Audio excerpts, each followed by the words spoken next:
L'échiquier international, soyez les bienvenus. Géopolitique du football. Quelle meilleure occasion d'en parler avec le déroulement de la Coupe du Monde aux États-Unis, Mexique et Canada. Aujourd'hui, on va s'intéresser aux coulisses de cette compétition. Nous sommes qu'à la première semaine et même avant le coup d'envoi, quelques affaires, quoique ou polémiques, ont révélé d'emblée que l'édition 2026 n'allait pas être comme les précédentes. L'ombre de Trump surplombe cette compétition. Comment peut-il en être autrement? 5 milliards de personnes suivent les festivités sur l'ensemble des plateformes médias. Est-ce que la Coupe du Monde de football est celle aussi par la même occasion du président américain? Jusqu'à quel point le sport roi et la politique sont-ils imbriqués? Les États-Unis profitent-ils du moment pour impulser leur vision du monde? Et la superpuissance qu'est la FIFA dans tout cela, avec son président Gianni Infantino, qui semble être plus politisé que ses prédécesseurs au vu de la proximité affichée avec le président américain. Finalement, que reste-t-il de populaire au niveau du sport du ballon rond? Au milieu de tout ceci, on en parle et c'est tout de suite.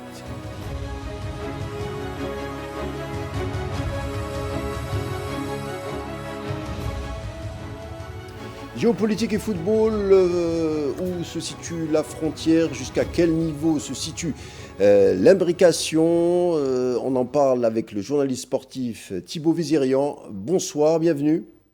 Bonsoir, merci pour l'invitation. C'est un réel plaisir. Alors, première semaine de la compétition, Coupe du Monde de football. C'est la première fois dans l'histoire que 3 pays organisent l'événement, mais on a l'impression que la place des États-Unis est plus importante dans la démonstration que les 3 autres pays hôtes. Qu'est-ce que vous en pensez? Depuis l'ère Trump, c'est vrai on assiste à des États-Unis qui se montrent omniprésentes sur tous les sujets. Et d'habitude, ils nous laissaient au reste du monde le sujet football. Et désormais, on a l'impression que même le football, ils veulent être omniprésents et accaparer le sujet pour eux. Sauf que le football, c'est rassembler, c'est inclure et surtout, ça appartient à tout le monde. Donc, on n'a pas envie de le laisser seulement au personnage Donald Trump. Et malheureusement, certains pays trinquent en ce début de compétition et déjà surtout avant la compétition. La Coupe du Monde et la FIFA avec la charte qui plaide pour une compétition, une coopération d'universalité incarnant le rassemblement des peuples et des cultures, avec un gage d'universalité. Mais d'après les affaires dont on va parler dans un moment, il y a, semble-t-il, un durcissement du contrôle des frontières aux États-Unis. Est-ce que la compétition, selon vous, prendrait les couleurs trumpiennes? C'est la réalité, c'est aujourd'hui une compétition, j'irais même jusqu'à dire qui est un peu faussée. Pourquoi? Parce qu'il y a des pays qui ont été, humiliés alors que, ce football-là, cette compétition-là, cette coupe du monde, c'est l'inclusion, c'est le rassemblement des peuples, c'est le plaisir de se mêler dans la paix, au même sport pour faire la fête et vivre des émotions qui sont mondiales.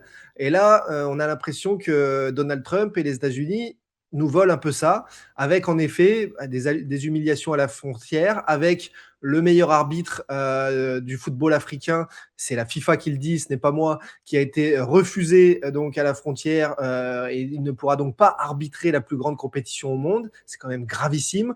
Et donc on fait rentrer les règles d'un pays pour bloquer une compétition, un événement majeur qui est celui pourtant de tout le monde. Et donc ça pose problème. Je ne suis pas contre les règles qui appartiennent à chaque pays, c'est normal. Mais d'un autre côté, quand on décide, c'est la FIFA qui l'a décidé avec les États-Unis, d'organiser cette compétition là-bas, il fallait peut-être se montrer un petit peu plus ouvert, un petit peu plus indulgent, surtout qu'on ne comprend pas pour 90% des cas pourquoi il y a eu exclusion ou il y a eu refus d'entrée à la frontière. Donc c'est ça qui est très très très très sournois et qui est triste pour beaucoup de pays. Justement, on va donner quelques exemples, avec par exemple la différence de traitement réservé d'un côté à l'équipe nationale du Sénégal lors de son arrivée aux États-Unis qui a subi une fouille drastique. Et quand on fait la différence, par exemple, à l'accueil réservé à l'équipe nationale espagnole qui a été accueillie en fanfare et autres festivités, on peut même donner l'équipe de l'Ouzbékistan, pardon, équipe de culture musulmane qui a eu droit même aux chiens renifleurs en quête de produits stupéfiants. Vous avez vu, vous, les images comme moi. Que dit l'ancien journaliste qui a opéré 15 ans à l'équipe par rapport à ces, oui, à ces clichés inédits? Bah là, c'est terrible. On a l'impression qu'il y a des pays et une compétition VIP avec des gens qui sont reçus en loge pour jouer à la compétition. Et donc, l'Espagne, vous les avez cités. La France a été très bien reçue également. Et je suis l'équipe de France assidûment, bien sûr. Et d'un autre côté, d'autres pays qui sont reçus. Alors, c'est la première fois de l'histoire qu'il y a 48 nations. Mais peu importe, tout le monde doit être logé à la même enseigne. Dans ce que vous avez dit, attention aussi, parce qu'on est dans la guerre des images, on est dans le bazar médiatique total au niveau mondial. C'est la société qui veut ça. L'Ouzbékistan donc fait partie des nations qui étaient particulièrement bizarrement reçues, et je mets des guillemets là-dessus parce que j'aurais des mots certainement plus durs normalement. Le Sénégal, en revanche, ils avaient pris un avion privé et donc on a vu par ces vidéos une fouille sur le tarmac de l'aéroport qui était logique pour éviter aux Sénégalais de passer par le hub grand public et Mhm. donc ne pas avoir la fouille classique. Donc là aussi, on a pris ça pour une fouille bizarre et très privée, sauf que c'était un traitement classique. Donc faire attention aussi à toutes ces images qui nous noient et qui nous surprennent, mais vous avez raison, à 90-95%, tout ce qu'on a vu, c'est bien une sorte de discrimination. Certains ont été même jusqu'à parler de racisme, mais c'est terrible. Et il y a un deux poids, deux mesures qui dérange parce qu'encore une fois, le football, c'est rassembler, c'est sourire, c'est vivre des émotions ensemble, c'est se mélanger. Vous voyez, moi, j'ai mis le maillot ce soir de l'Algérie bah, pour vous faire honneur. Il y aura un énorme Algérie-Argentine dans 2 jours et on va vivre ces émotions foot ensemble. C'est ça la Coupe du Monde. On apprécie le geste, Thibaut. Il y a bien entendu, vous en avez parlé, l'affaire de l'arbitre somalien Omar Hartan, meilleur arbitre africain 2025, refoulé de la frontière états-unienne, pourtant sélectionné par la FIFA pour cette édition 2026. C'est historique également quand un arbitre est sélectionné par la FIFA, le pays organisateur, qui doit en principe respecter un cahier des charges et laisser les personnes donc sélectionnées venir travailler au sein du pays où la compétition se tient. On a, des journalistes ont soumis la problématique à la FIFA qui a répondu qu'elle n'avait pas à intervenir dans l'octroi de visa de la part de Washington. Aujourd'hui, la FIFA, c'est un État dans le monde finalement. Donc quand la FIFA nous dit qu'elle ne peut pas interagir avec le pays hôte de la compétition, c'est à n'y rien comprendre. La FIFA est hyper puissante. Gianni Infantino est l'équivalent d'un chef d'État aujourd'hui. Maintenant, on comprend les intérêts économiques, les milliards qui vont tomber dans les caisses de la FIFA, et au départ d'une compétition, ils ne peuvent pas se tirer une balle dans le pied. Ça, c'est OK. Mais cet arbitre-là devait être le premier arbitre somalien de l'histoire à participer à une Coupe du Monde, et surtout, il a été validé par la FIFA pour participer à cette Coupe du Monde, et encore plus avec le trophée de meilleur arbitre africain d'un continent. Donc une fois qu'il a eu toutes ces validations, c'est inadmissible que les États-Unis mettent un stop pour des raisons ultra nébuleuses. En plus, on n'a rien de très officiel, de compréhensible. On ne sait pas si ce sont des intérêts géopolitiques qui poussent Donald Trump à faire pression sur la Somalie, le Somaliland. Bref, on rentre dans les affaires internationales. Et à l'arrivée, ce pauvre arbitre, ce monsieur, se voit eh bien, privé de peut-être son plus grand rêve et pour des raisons obscures qu'il dépasse très largement. Et à la limite, s'il avait fait quelque chose de si répréhensible, la FIFA aurait déjà dû sévir. Et ensuite, les États-Unis n'auraient même pas eu à se poser de questions là-dessus. Donc là, on est encore une fois dans un deux poids, deux mesures et dans l'incompréhension, voire même l'incohérence. Et l'incohérence, ça aussi, ça insupporte tout le monde du foot et ailleurs. On reste encore un tout petit peu au sujet de l'affaire de Omar Hartan. L'UEFA, donc l'Union des associations européennes de football, vient d'annoncer que l'arbitre somalien officiera pour la Supercoupe d'Europe entre le PSG et Aston Villa, alors que d'un autre côté, la Confédération africaine de football n'a pas pipé mot concernant le traitement, entre guillemets, un peu étrange auquel a dû faire face Omar Hartan. Ça, si je suis très transparent avec vous, on est dans de la guéguerre interne. Parce que d'un côté, vous avez la FIFA qui gère le football mondial, donc les compétitions internationales. Et de l'autre côté, vous avez l'UEFA, donc qui gère la Ligue des Champions, les Coupes d'Europe. Et donc, le football qui, en ce moment, est peut-être le plus populaire, et le plus fort, on va dire, entre guillemets, mais ça change vite dans le foot, le football européen.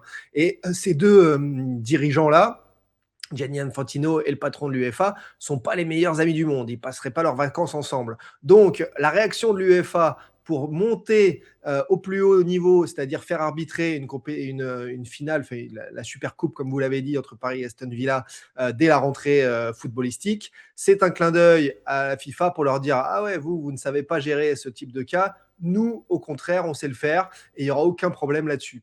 Donc voilà le tacle en fait de l'UEFA envers la FIFA, tout à fait en règle, peut-être légèrement au départ les pieds décollés, mais il n'y a pas de carton. C'est un message qui est envoyé, donc c'est ce que vous nous dites au fond.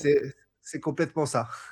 Gianni Infantino, le président de la FIFA, FIFA qui est une organisation censée être apolitique, pourtant qui a discerné le tout premier prix de la paix de la FIFA, Donald Trump, un prix remis lors du tirage au sort pour la Coupe du Monde. Raison invoquée, on souligne que le rôle de Trump est prépondérant dans les résolutions des conflits au sein du Moyen-Orient notamment, mais pas que. Il y a également l'Afrique. Sauf que ce prix, on l'a vu, c'était en juin, c'était, je me rappelle, il y a quelques mois, avait soulevé pas mal de polémiques, notamment des analystes politiques, mais aussi sportifs. Ça a dû vous étonner, vous aussi. C'était incompréhensible. On va pas manier la langue de bois ce soir. C'est lunaire. Ça ne devrait pas exister. On sait que Donald Trump a un besoin de se montrer et d'exister. Quand vous dites que, en effet, il a été salué pour avoir essayé de régler des conflits dans le monde en ce moment, est-ce qu'autour de nous, on n'est pas plus dans la peur des conflits que de la paix qui devrait être logique en 2026 dans le monde, avec des peuples qui ne souhaitent que s'entendre? Mais non, il y a certains gouvernants, eux, dont on a l'impression un peu trop, qui ont l'esprit va-t-en-guerre. Et Donald Trump, aujourd'hui, avec un prix de la paix, vu ce qui se passe entre les États-Unis et l'Iran, certes, il y a une logique de paix derrière ça, selon certains, mais la réalité, c'est que nous, on voit la guerre. On voit la guerre, et donc quand on voit ce prix remis par la FIFA, on se dit qu'il y a un loup, il y a quelque chose forcément. Il faut se rappeler aussi, si on va un tout petit peu plus loin dans ces histoires internationales et ces logiques économiques, hein, l'économie finalement dirige le monde, c'est qu'en 2010, quand la FIFA a octroyé la Coupe du Monde au Qatar et non aux États-Unis, dont le chef de file était à l'époque Bill Clinton, pour obtenir la Coupe du Monde, les États-Unis l'ont très très très mal pris, ont promis une revanche. Alors une des premières revanches, ça a été d'envoyer le FBI en Suisse pour foutre un bazar monstre au niveau de Sepp Blatter et Michel Platini, vous vous souvenez, qui souhaitaient prendre la relève de Sepp Blatter à la tête de la FIFA. Ça a permis de faire sortir de son rôle de responsable juridique à l'époque de l'UEFA, de Gianni Infantino, qui est devenu patron de la FIFA. Et les États-Unis donc sont promis finalement de prendre de plus en plus de place dans le monde du football et dans ce monde économiquement hyper viable, où il y a énormément d'argent qui circule. Et les États-Unis donc ont avancé pas à pas jusqu'à ce que Donald Trump revienne au pouvoir, et lui aussi prolonge cette logique. Donc on est complètement là-dedans, des Américains qui, on va se le dire, hein, c'est pas un pays de foot, c'est pas un peuple de foot. En revanche, ils ont tout compris depuis la nuit des temps au marketing, à l'économie, et ils se disent qu'il y a des affaires à faire. Voilà la logique derrière tout ça. Et pour revenir à votre question, quand on voit Donald Trump qui reçoit un prix de la part de la FIFA, à part faire sourire ou rire jaune le monde entier, le monde du foot notamment, ça n'a fait rien d'autre, et ça lui a juste remis un prix honorifique pour lui et pour son ego. Voilà, en dehors de ça, il doit faire plein de choses très bien, cet homme-là, mais là-dessus, on ne peut pas dire que ce soit très fin.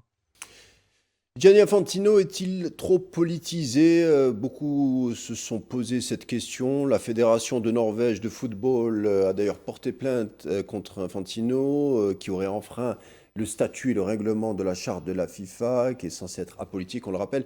On sait, Gianni Infantino se prépare à briguer un quatrième mandat en 2027. Il est contraint, on le voit, en tout cas on le soupçonne, de faire de la politique malgré lui pour avoir des soutiens et être élu une quatrième fois, et surtout de se rapprocher des Américains, ce qu'avait pas fait son prédécesseur Sepp Blatter. Sepp Blatter qui d'ailleurs n'arrête pas de critiquer en ce moment même, entre guillemets, les couacs qui traversent cette compétition. C'est en effet une situation très compliquée, puisque, comme je le disais, Sepp Blatter comptait sur Michel Platini comme son successeur. Les Américains ont mis le nez là-dedans, et donc Gianni Infantino apparaît finalement, avec le temps qui s'est écoulé, comme le candidat positionné par les Américains, si on réfléchit à stratégie économique et politique. Donc, que Gianni Infantino puisse leur renvoyer la balle avec cette Coupe du Monde, même s'il y a un vote, hein, il y a un vote global, Mhm. mais il y a toujours du lobby, il y a toujours des intérêts. On a vu Gianni Infantino aussi très proche de l'Arabie Saoudite pour aussi l'organisation 2034 de la Coupe du Monde, et c'est logique. Il y a le développement de l'e-sport aussi via l'Arabie Saoudite. Donc il y a des logiques économiques qui nous dépassent largement. Est-ce qu'on ferait beaucoup mieux à la place de Gianni Infantino? C'est pas forcément facile. C'est pour ça que je n'essaie pas d'être dans la critique facile. Mhm. Maintenant, il y a des situations où, en effet, on aimerait un peu plus d'inclusion. Les grands clips de la FIFA pour nous dire plus d'inclusion, moins de racisme, etc., c'est bien joli.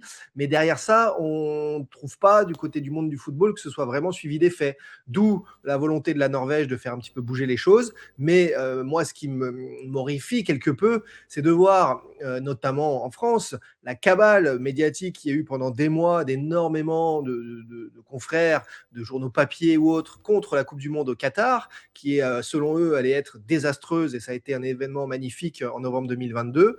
Et pour celle qui s'organise actuellement aux États-Unis, finalement, on n'a rien entendu de spécifique, alors qu'il y a eu les mêmes problèmes au niveau, enfin, il y a eu même des problèmes bien pires au niveau des droits de l'homme, au niveau donc de l'inclusion, au niveau du racisme selon certains par rapport donc à tout ce qu'on a étayé il y a un instant, cet arbitre somalien, etc., etc. Donc c'est tout ça qui agace de plus en plus le monde. On se rappelle également de la Mannschaft, l'équipe allemande au Qatar qui s'était mis, lors de la photo, qui s'était mis en posture de silence pour dénoncer les problématiques Ouais. concernant les militants LGBT au Qatar, on va le dire, hein, j'hésitais un tout petit peu parce que voilà, et en ce moment qui est complètement silencieuse, on voit un deux poids deux mesures. Non, mais en effet, il y a eu en France, là ça s'est arrêté cette saison, mais il y avait, lors d'une journée de Ligue 1, une mise en avant, on peut appeler lobby, LGBT, pour l'égalité, pour la non-discrimination. C'était un peu un fourre-tout général, et ça dérangeait certaines personnes en France. C'était maladroit finalement, pour le respect, de la culture au sens des cultures, au sens mondial, etc. Et d'ailleurs, ça a été modifié en France parce que ça faisait polémique à chaque fois et de façon maladroite et inutile. Et on s'est retrouvé dans une situation aussi un peu identique à ce qui se passe aux États-Unis, c'est-à-dire que vous organisez une compétition mondiale, celle de tous, libre pour tous, au Qatar, mais il faut respecter les codes, la culture et la vie qatarienne là-bas. Et donc, certaines personnes ont voulu importer leurs habitudes et leur culture dans un pays qui fonctionne différemment. Donc ça, non. Mais à la différence de ce qui se passe aujourd'hui, c'est que l'arbitre somalien qui a été interdit de territoire aux États-Unis, alors que c'est le meilleur arbitre, on le rappelle, du continent africain, jamais il est venu pour faire quelconque lobbying ou quoi que ce soit en territoire américain, il est venu pour arbitrer des matchs de foot. Donc, on ne peut pas du tout comparer ces situations. Là, vis-à-vis du Qatar ou d'autres pays, j'estime que quand on se rend dans un pays, on respecte les règles du pays. Sauf que là, les règles américaines nous paraissent très très très bizarres et surtout incohérentes d'un pays à l'autre et d'une personne à l'autre. Voilà la réalité. C'est ça qui coince. C'est pas forcément un lobby LGBT ou autre. Là, on est sur vraiment des incohérences. Et c'est ce qui nous choque avec ce qui se passe aux États-Unis actuellement. La charte de la FIFA parle d'unir le monde. La sélection iranienne est interdite de dormir aux États-Unis en raison des tensions géopolitiques. L'administration Trump qui impose cette mesure. Résultat, les joueurs iraniens sont contraints de traverser la frontière et de prendre l'avion uniquement pour disputer leurs 3 matchs avant d'être envoyés au Mexique. Le football mondial devient un enjeu de tensions géopolitiques et de bras de fer. Ouais, c'est terrible. On peut pas du tout appeler ça la plus grande coupe du monde de l'histoire si des pays, se font bloquer à la douane. Donc, encore une fois, le football, ça pour certains, ce sont les jeux du cirque de l'Empire, romain. C'est un exutoire formidable pour beaucoup de gens, mais c'est surtout là pour vivre des émotions communes, les partager, s'agacer parce que ça nous plaît pas, mais c'est le sport, et quand on gagne, vivre, faire la fête, ensemble, sans dépasser les règles. Là, on est à cheval, on est au carrefour entre la guerre, des histoires économiques, de la géopolitique que peu de personnes comprennent puisqu'il n'y a rien de clair là-dedans. Et ce sont des hommes comme vous et moi qui payent le tribut de ça sans trop comprendre la situation. Donc c'est toute la complexité aujourd'hui de cette Coupe du Monde de la honte, appelée par beaucoup. Et c'est pour ça que j'en avais fait une vidéo sur mes réseaux sociaux qui a explosé toutes mes attentes. C'est qu'on voit que ce sujet concerne énormément de gens qui ne comprennent pas comment, alors qu'on organise des fêtes comme la Coupe du Monde avec 48 équipes, cette fois pour la première fois de l'histoire, tous les 4 ans, comment on peut en arriver là aujourd'hui dans ce monde, alors qu'on a, avec Internet et autres, toujours plus de connexions entre les peuples, entre les cultures, entre les pays, et qu'on devrait aller vers le mieux, au contraire. Ça m'attriste beaucoup. Il y a bien entendu un tri sélectif à la frontière, hein. C'est un peu, ça se confond avec la politique anti-immigration de Trump et des chartes les chartes de la FIFA qui sont complètement écornées. Je veux parler bien entendu du cas des Irakiens avec leur attaquant, leur joueur vedette Ayman Hussein, retenu pendant 7 heures à l'aéroport de Chicago au lieu de rejoindre son équipe. Finalement, il rejoindra son équipe au bout du compte.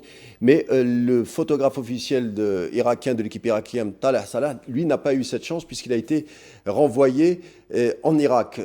Trump on se posait la question au départ, Trump finalement a imposé sa marque au sujet de cette compétition. C'est la Coupe du Monde de Trump. Il envoie un message très clairement de rigueur, de méchanceté aussi, de volonté de ne rien laisser passer, mais sans aucune cohérence, encore une fois, ni logique. Et c'est ça qui heurte, c'est ça qui choque. L'accumulation choque, puisque dans ce que vous me dites, on parle d'un attaquant, star de l'Irak, d'un photographe officiel, mais on parle aussi de journalistes, on parle de délégations entières, on parle d'un arbitre. Donc en fait, cette accumulation que Donald Trump ait tapé du poing sur la table pour un cas, pour montrer des muscles, pour montrer que les Américains sont stricts, qu'en effet, il a cette politique de rigueur vis-à-vis de l'immigration. Passons, pourquoi pas. Mais là, on est dans une accumulation aberrante. C'est un cirque.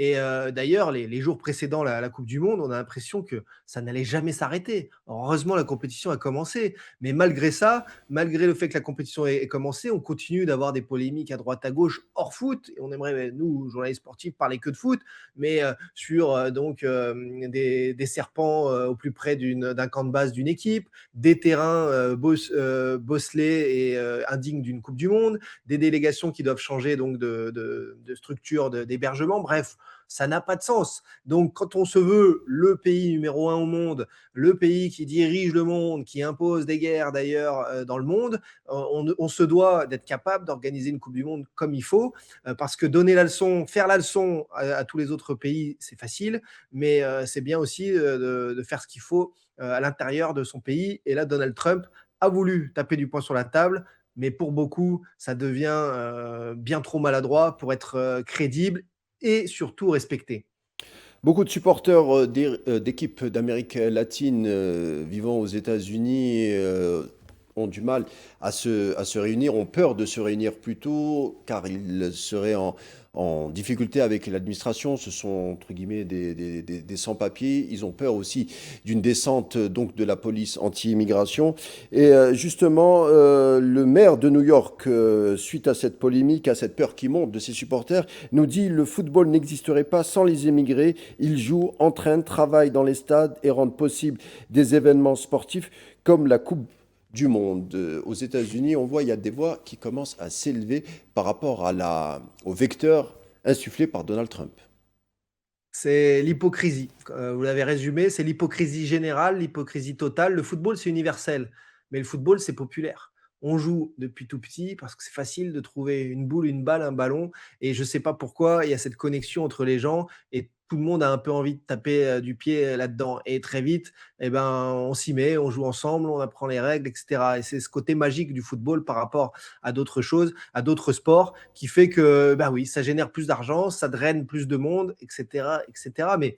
Mais en effet, sans ça, sans ce côté populaire, sans cette passion dévorante dans les Merci. tribunes de gens qui hurlent, qui crient, qui font la fête, Il y a pas de football. Sans les tribunes, sans ces supporters dont vous parlez, il y a pas de En effet. football. Ça n'existe pas. On l'a vu pendant la covid. Merci Thibaut Vézirien d'avoir été des nôtres, journaliste sportif indépendant. Merci d'avoir Merci à nourri vous. les échanges. Je vous dis à bientôt. L'échiquier international se conclura ici. Merci de nous avoir prêté attention. Bonne suite des programmes sur Al 24 News et on se retrouve demain. D'ici là, portez-vous bien et bonne soirée.